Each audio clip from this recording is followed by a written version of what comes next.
What up, though, y'all? It's Chris, broadcasting from the D, out here this evening getting my 10,000 steps in. Let's talk about this woman. This situation is viral. It's a woman who was here in the United States, a black woman with a 2-year-old child. She moved to Russia from the United States to escape racism, and she's been beaten up by a couple in the apartment building that she stays in due to racism. So this is the second time in the last couple months that I've heard a story about a black woman moving to another country to escape racism, only to find that the other country ain't that great. So let's get into this a bit more. This woman, apparently, her family is from Russia. She had like a great grandfather or something that was like some sort of figure there. Her mom decided when she was a baby that she would leave Russia and come here to the USA. So she's been raised here, born over there, Moscow in particular, but raised here. So you skip forward to 2019.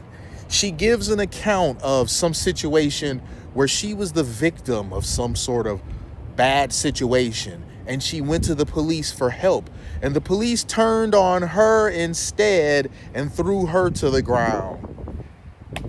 I'm gonna be for real with y'all. When I heard that story, I was like, I don't know about this. Like, I'd like to believe you, but this just sounds kind of sketch, because honestly, I've just never heard anything like that before. Like, for real talk. I have never heard a situation where a woman went to the police for help in a situation where they are being accosted and the police decided to throw them to the ground instead. Does it happen? Sure, I guess anything's possible. But I just find that to be extremely sus, because why wasn't that all over? We're talking about 2019, all right? Why wasn't that all over? CNN, MSNBC, they love covering stuff like that, where black folks, especially black women like her, want to vilify the police.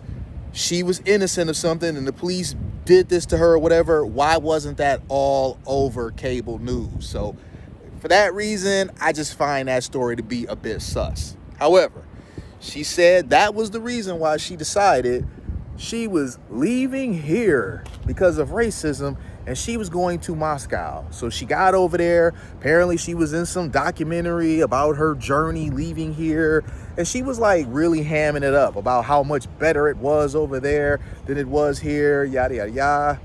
Skip forward to now, and she has been beaten, and apparently her 2-year-old has some sort of bruises on them as well, which that's not funny. I'm not even gonna make a joke out of that. Not to say that her being beaten is funny, but I feel a lot less sympathy for her than the kid, because the kid has no say so, all right? The kid goes where you go. They have no choice, all right? So she had some video where she had the neighbors like yelling at her. She was in some sort of argument with them. I don't know exactly what that was about, but she claims that they were hurling racial insults at her and beat her. And these are supposed to be the neighbors. But they said in the report that they were denying her access to her apartment, and they changed the locks, and they were turning off utilities. That's a bit more than what neighbors are typically able to do. So do with that what you will, all right? That's what the report says, that these were neighbors, but that sounds like they own the place or manage the place or something. So I don't know. Do with that what you will. But she uploaded a video on TikTok where she was all bruised up. So unlike the first story where I was like, this seems kind of sketch, this story of her, at least a part of her being beaten, I believe, because she was pretty lumped up. So that obviously happened. But the circumstances of it happening, I don't know. Because see, here's the thing, man. Here's one thing that I've realized about a lot of people, and it's not just women, but it is more often women than not. But what I've seen is that people will often tell you a version of events where they're either the victim or the hero. They will never tell you a version of events where they are the villain. People have a way of turning people off or upsetting people or being an agitator. And when they have successfully done so and they receive the repercussions of that, oh, I'm a victim, you're bullying me and all that sort of stuff. So I don't know if that's what happened here, but if you look at the comments on the video, a lot of people think that her being a black woman used to be in here in America. She has a bit of the black woman attitude and the black woman mouth. And that she went over there to Moscow running off at the mouth with the same sort of energy that she does here, and she ran into the wrong ones. We don't know what they were even arguing about because she really didn't say. I mean, no one has the right to put their hands on somebody else, but it would be nice to know, like, why are you arguing with these people? Like, how did this start? She's like leaving these details out. And when people neglect to add details and context and stuff, that does make me wonder if they're being deceptive or not. Because you see, from my days on Facebook, I always saw that people would tell a version of events and conveniently leave stuff out to make them the most sympathetic. They will tell a version of events where basically people are just attacking them for no reason. Like, they're just total psychos. Like, I was just minding my own business and they attacked me. For those of you that are wondering where the dad is, we don't know. All right.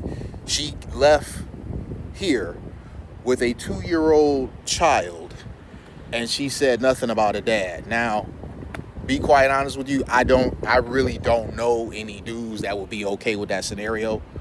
I don't know any dudes that the woman would tell them they about to take their son over to Russia and they're never going to see them again or anything like that, and they're just not going to contest that in any way, shape, or form. So I don't know. Perhaps the dad is not in the picture. Maybe he's incarcerated or something. I hate to like stereotype and throw that out there, but that's really the only scenario where I could see the woman moving to another country and the father not contesting it, just allowing it. Because if you just show up to court to contest a move or whatever, you will get it blocked, especially if you're paying child support. If you're paying child support, she can't just up and relocate taking your kid away. You have the right to see your kid. So I don't know, but this is interesting. She was glazing Russia, making Russia out to be that it was just so great. I mean, really, you guys, you can see, you can find the documentary. There's videos of it all about. She was glazing up Russia like it was just the place to be, so much better than the U.S. And it's not quite looking like that. This reminds me of something else, but I'm not gonna say. Maybe if you guys guess in the comments, I'll tell you what it is I think of. This, with this woman glazing up Russia and then going over there and basically getting a Negro wake-up call, this reminds me of something else that I've seen sisters do. Let me know in the comments if you guys figure out what I'm talking about. I'll tell you if you're right. I'm gonna go ahead and leave it there though, you guys. Hit me with a like if you like what I do. Hit me with a sub if you like what I do. And hit me in them comments. I'm gonna holler at y'all. Peace.